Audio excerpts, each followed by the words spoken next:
C'est l'abri le plus sûr du monde, parce qu'il est construit dans 10 000 tonnes de roches, et il est alimenté par un feu, même quand la neige vole dehors. À l'intérieur, il y a une cheminée pour se réchauffer, et l'odeur des kebabs. Il y a de quoi se sentir bien au chaud. Un jour, l'homme se promenait dans la nature comme d'habitude. Soudain, un brouillard s'abat sur lui. Heureusement, il n'eut pas longtemps à marcher. Une grotte naturelle est apparue. Il y entra et découvrit un intérieur spacieux. Mais la hauteur du sol était trop basse. À l'intérieur, il devrait probablement s'allonger. Pour résoudre ce problème, l'homme a ramassé beaucoup de bois mort, et l'a empilé sous la paroi rocheuse. Il voulait utiliser la chaleur pour dilater et contracter, pour que le mur de pierre soit cuit par le feu, par la chaleur du feu.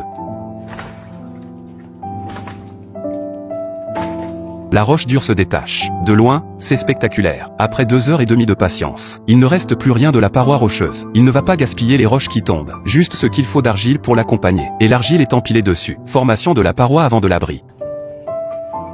L'abri est prêt à être habité. Les hommes ne veulent pas s'arrêter là. Il a commencé à ramasser du bois sec. Il prévoit d'élever le niveau encore plus haut, après son expérience précédente. Cette fois-ci, il a placé le bois proprement. Il brûlera beaucoup plus efficacement, avec la fumée qui sort du trou. Cela signifie aussi qu'il faut être patient. Le bois de chauffage est entièrement brûlé. Il ne reste plus que les braises rouges. Le sol est maintenant à la hauteur souhaitée. Mais il faut encore faire levier sur les pierres restantes, pour éviter qu'elles ne tombent et ne le blessent. Et quelques pierres de meilleure qualité. Les hommes les choisiront aussi, pour la dernière partie du mur. Le dernier mur est construit de la même manière. Mais il est intéressant de noter que les hommes ont fait courber le mur, afin qu'il puisse servir de cheminée pour l'abri. Puis il l'a construit. La partie non scellée sert de conduit de fumée. Cet homme est très efficace. Il ne faut pas longtemps pour construire le foyer.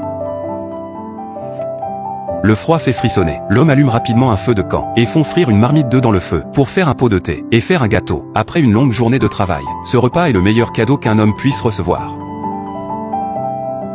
Il mange et s'assoit pour jouer avec le chien. Après une courte pause, il a trouvé du désordre sur le sol. Il a dû nettoyer, bien sûr. Les pierres ont été utilisées pour construire le mur d'entrée. Les pierres étaient de taille différente, mais le mur qui en résulte est très propre et ordonné. Et enfin, une porte pour l'abri. Cela n'empêchera pas les vents froids de souffler, mais elle permet d'évacuer le monoxyde de carbone, pour éviter l'empoisonnement.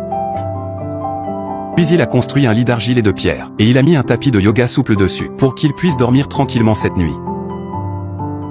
Je n'ai jamais vu un homme aussi talentueux. Il a construit une luxueuse villa en pleine nature à main nue, et sans utiliser d'outils modernes, pour la construire. Aujourd'hui, l'homme doit fabriquer beaucoup de bardeaux, pour éviter que la cabane ne devienne humide. Tout ce qu'il a fait, c'est creuser la terre jaune du sol, et en bougeant ses pieds. Bientôt, la terre jaune devient aussi fine que de la farine. Ensuite, il coupe le tube de bambou en deux, pour le travail ultérieur de fixation de la forme. Le moule a été assemblé à partir de ce bloc de bois. Une petite quantité de cendres de charbon de bois, pour empêcher l'argile d'adhérer aux planches, pour assurer la qualité. L'homme utilise ses pieds puants. Il appuie plusieurs fois avant de racler l'excédent d'argile. À ce stade, la forme de la tuile est presque achevée. Le tube de bambou est recouvert de poussière de carbone. Il est prêt à être séché à l'extérieur. Il a fallu beaucoup de tuiles cette fois-ci. L'homme a dû y consacrer tout son temps. Il lui a fallu 2 jours de travail. Une fois toutes les tuiles façonnées, l'étape suivante consistait à les brûler, car les tuiles non cuites se cassent facilement, et elles se déforment quand elles sont mouillées. Aujourd'hui, il doit donc s'en débarrasser. C'est une bonne chose que le four ait été construit assez grand. Ces milliers de tuiles ont été facilement placées à l'intérieur. Ensuite, l'ouverture du four a été bouchée avec des briques. L'argile jaune est ensuite chargée de la sceller, pour s'assurer qu'il n'y a pas d'air à l'intérieur. La dernière étape consiste à remplir le four de bois pour le feu. Lorsque la cuisson est presque terminée, les hommes vont alors nettoyer les copeaux de bois restants, renforcer une couche de bois qui peut décorer le bardeau. Quant à la distance, elle sera en termes de bardeau, et ainsi de suite.